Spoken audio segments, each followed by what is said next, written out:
છોટાઉદેપુર જિલ્લા વહીવટી તંત્ર અને જિલ્લા આપત્તિ વ્યવસ્થાપન તંત્ર દ્વારા તમામ લાઇન ડિપાર્ટમેન્ટની તૈયારી અને એલર્ટને તપાસવા માટે એક મોક ડ્રીલનું આયોજન કરવામાં આવ્યું હતું।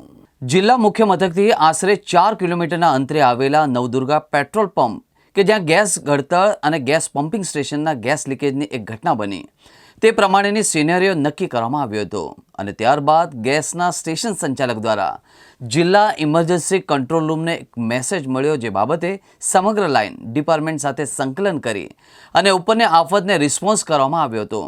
સ્થળ ઉપર પ્રાંત અધિકારી વિમલ બારોટ, છોટાઉદેપુર મામલતદાર R Bhabhor, Chhota Udepur disaster DPO ઉપસ્થિત રહ્યા હતા। તેમજ જિલ્લા આરોગ્ય વિભાગ, પોલીસ અને નગરપાલિકા ફાયર વિભાગ દ્વારા ખૂબ જ સુંદર કામગીરી કરવામાં આવી હતી। નિયત સમયની અંદર તેઓએ પોતાની સર્વિસીસ પૂરી પાડી અને સમગ્ર મોકડ્રીલને સફળ બનાવી દીધી હતી। અત્યારે ગરમીના કારણે જે ફાયરના બનાવો બનતા હોય છે એ બનાવોને ધ્યાનમાં લઈ અને છોટાઉદેપુર ઇમરજન્સી ઓપરેશન સેન્ટર કેટલું સજ્જ છે અને વિવિધ એજન્સીઓ કેટલી સજ્જ છે એ જાણવા માટે આજે છોટાઉદેપુરમાં નવદુર્ગા પેટ્રોલ પંપ પર આજે એક મોક ડ્રીલનું આયોજન કરવામાં આવેલું હતું। મોક ડ્રીલના આયોજન દરમિયાન અહીંયા સીએનજી લીકેજ થયો છે એ પ્રકારે મેસેજ અલગ અલગ એજન્સીઓને કન્વે કરવામાં આવે, જેમાં સૌથી પહેલાં ઇમરજન્સી ઓપરેશન સેન્ટરને કન્વે કરવામાં આવ્યો।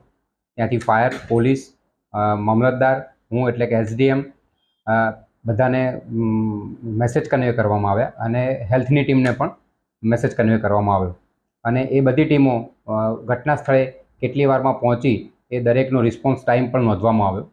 સૌથી પહેલાં ફાયરની ટીમને મેસેજ ગયો એટલે ફાયરના એક નાનું મિની ટેન્ડર ફટાફટ 2.5 મિનિટ જેટલા રિસ્પોન્સ ટાઈમમાં પેટ્રોલ પંપ પર પહોંચી ગયું, પણ બનાવની ગંભીરતા જોતાં મિની ટેન્ડરથી કામ ચાલી શકે એમ ના હોય, મોટા ટેન્ડરને મોકલવા માટે કહ્યું તો ત્યાર પછીની 4 મિનિટમાં ફાયરનું મોટું ટેન્ડર પણ અહીંયા પહોંચી ગયું અને જ્યાં સીએનજી લીકેજની ઘટના હતી અને આજુબાજુ કુલિંગ કરી અને સીએનજી લીકેજને કન્સીલ કરે એ મુજબની વ્યવસ્થા કરવામાં આવી। ત્યારબાદ પોલીસ અને 108ની ટીમો પણ સમયસર પહોંચી ગઈ। 108ની ટીમ દ્વારા જે કોઈ પણ ઘટના બને તો એના સૌથી નજીકના જે વ્યક્તિઓ હોય કે જેને ખરેખર નુકસાન થવાની સંભાવના હોય એવા 2 વ્યક્તિઓને આજે અમે નુકસાન થયું છે એ પ્રકારના મેસેજ આપીને એને હેલ્થની ટીમ દ્વારા નજીકની હોસ્પિટલમાં પહોંચાડવામાં આવ્યા।